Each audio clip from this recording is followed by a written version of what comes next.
I am Dr. Jessie John, Assistant Professor, Department of Anatomy, Jyoti Vidyapeeth, Women's University, Jaipur. And today we will discuss the anatomy of cranial cavity. Cranial cavity is the main cavity of the skull. It lodges the brain, meninges, and portion of the cranial nerves and blood vessels.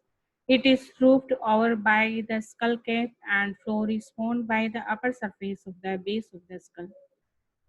Skull cape is called calvaria, and it is forms the roof of the cranial cavity and made up of superior portion of the parietal, frontal, and occipital bones.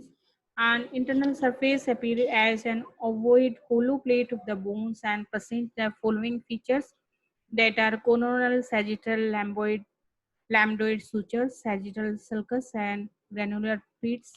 Sagittal sulcus and anteroposterior groove in the median plane, which lodges the superior sagittal sinus, and the granular pits are numerous irregular depressions on each side of the sagittal sulcus, which lodges arachnoid granulations, and they are prominent in skulls of elderly people. Vascular goo, they are produced by the terminal branches of the middle meningeal vessels, and groove for the anterior branch is located behind the coronal suture, whereas that for the posterior branch is more posteriorly placed. Parietal foramina is one on each side close to the sagittal sulcus, about 3.5 centimeter in front of the lambda. Impression for cerebral gyri, these are less marked as compared to those on the internal surface of the base of the skull. Structures calvaria consist of outer and inner layers of compact bones with an intervening layers of the spongy bones called diploe. Diploic veins, the blood from the diploe is drained by the diploe, and these drains mostly into the intracranial dural venous sinuses. They lack walls and communicate with the veins draining the skull that clothes the cranial vault. The recognizable diploic veins are usually four on each side and descends vertically to open into the convenient venous sinus. These are a frontal diploic vein, anterior temporal diploic vein, and posterior temporal diploic vein, and occipital diploic vein. The floor of the cranial cavity is divisible into three descending steps by two sharp bony ridges on each side. The posterior free border of lesser wing of the sphenoid in front, and the sharp superior border of the petrous temporal bone behind. The three steps are known as the anterior, middle, and posterior cranial fossa. Internal surface of the base of the skull is divided into the anterior, middle, and posterior cranial fossae. Now discuss we anterior cranial fossa. Anterior cranial fossa, which is the frontal lobe of the cerebral hemisphere. Its floor is composed of the portion of the following three bones: ethmoid, frontal, and sphenoid. It is demarcated from the middle cranial fossa by the posterior free border of the lesser wing of the sphenoid on each side and anterior border of the sulcus chiasmaticus in the medial region. The junction between these two is marked by the anterior clinoid process. Features: anterior cranial fossa presents the following features: median region, frontal crest, foramen serum, crystal galli, and jungum sphenoidally. Each side of crystal galli lies the sieve-like cribriform plate of the ethmoid, which separates the anterior cranial fossa from the nasal cavity. And the lateral region on each side, the orbital plate of the frontal bone separates the anterior cranial fossa from the orbit and supports the frontal lobe of the brain with consequent impression of the sulci and gyri. Now, carotid groove is a shallow sulcus on either side of the body of the sphenoid lateral to the hypophyseal fossa, begins at the foramen lacerum and runs upward, forward, finally upward again, and end to the anterior clinoid process, and passage of internal carotid artery occupies this groove. Sometimes middle anterior clinoid process united by the bone and forming carotid carotidoclinoid foramen, for the passage of internal carotid artery. Median part of middle cranial fossa, median region from before backward present the following features: sulcus diagmaticus and sella turcica.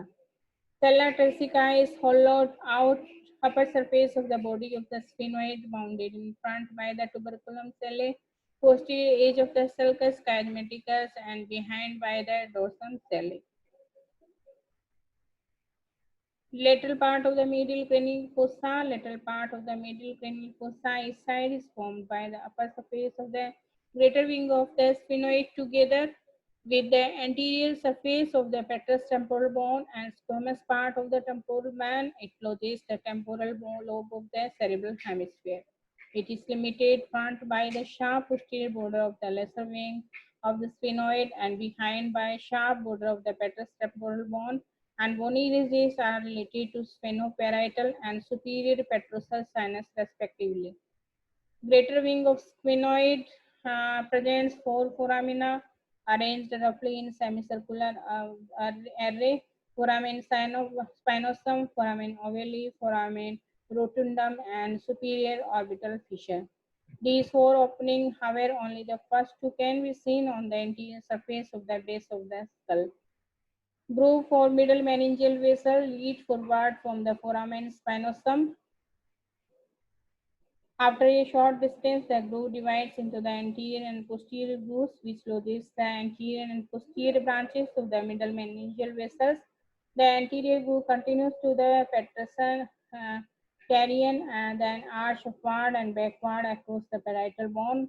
At the petrion, the groove may be converted into the bony tunnel and increasing the possibility of tearing the middle meningeal vessel in trauma on the side of the skull in petrion region. Foramen lacerum lies at the posterior end of the carotid groove on each side of the body of the sphenoid, posterior-medial to the foramen ovale. Anterior surface of the petrous temporal bone having following five features: trigeminal impression, hiatus and groove for the greater petrosal nerve, hiatus and groove for the lesser petrosal nerve, arcuate eminence and tegmen tympani. The inner surface of the squamous part of the temporal bone is grooved by the middle meningeal artery and terminal anterior and posterior branches. Structure passing through various canal foramina in middle cranial fossa, optic foramina, optic from the optic corona, the optic nerve, ophthalmic artery, and subsympathetic plexus around the ophthalmic artery. Each these structures passing from the optic foramina, and from the foramina ovale, the passing structures are mandibular nerve, accessory middle meningeal artery, lesser petrosal nerve, and emissary vein connecting the pterygoid venous plexus to cavernous sinus. Foramen spinosum, middle meningeal artery, nervus spinosus. These structures are passing through the foramen spinosum, and some structures passing through the foramen lacerums are meningeal branch of the ascending pharyngeal artery, emissary vein, and internal carotid artery along with sympathetic plexus, and lateral petrosal nerves enter from posterolateral aspect and leads anteriorly as a nerve of pterygoid canal. Posterior cranial fossa. Posterior cranial fossa is the deepest of all cranial fossa and lies behind the superior border of the petrous temporal bone and the dorsum sellae of the sphenoid. It's formed by the portion of the sphenoid, temporal, parietal, and occipital bones, and lodges the hindbrain consists of cerebellum, pons, and medulla oblongata. The posterior cranial fossa limited by the above by the tentorium cerebelli and the which intervenes between the occipital lobes of the cerebral hemisphere above and cerebellum below.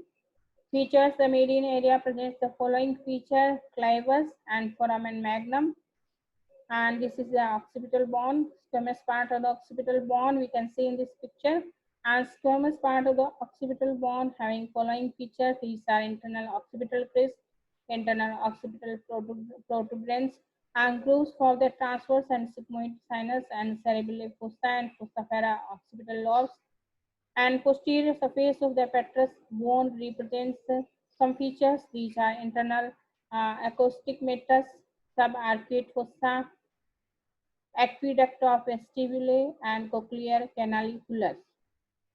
Jugular foramina divided into three parts: anterior, middle, and posterior. Anterior part that situated as inferior petrosus sinus, and middle part in the anterior-posterior direction. And there is ninth cranial nerve, 10th cranial nerve, 11th cranial nerve. 10th and 11th cranial nerves are surrounded in a common sheath of the dura mater, whereas the 9th cranial nerve has an independent sheath of the dura mater, and posterior part there is sigmoid sinus. Structure passing through the various foramina and canal in the posterior cranial fossa, internal auditory meatus, and hypoglossal canal, whereas 12th cranial nerve, a meningeal branch of the ascending pharyngeal artery, uh, passing through this, and posterior condyle canal, emissary vein, and meningeal branch of the occipital artery passing through the posterior condylar canal. Foramen magnum divides into small anterior and large posterior compartment by means of alar ligament of axis vertebra, and these compartments are anterior compartment and posterior compartment, and apical ligament of dense upper longitudinal band of the cruciform ligament of atlas, and membrana tectoria, a continuation of posterior ligamentum longitudinal ligament of vertebral bodies. Posterior compartment, there is medulla oblongata along with its meninges and two posterior spinal arteries, are anterior spinal artery, communicating veins, and two vertebral arteries, sympathetic plexus, spinal roots of two accessory nerves are present here. So this all about the cranial cavity. If you have any doubt, please let me know. Thank you.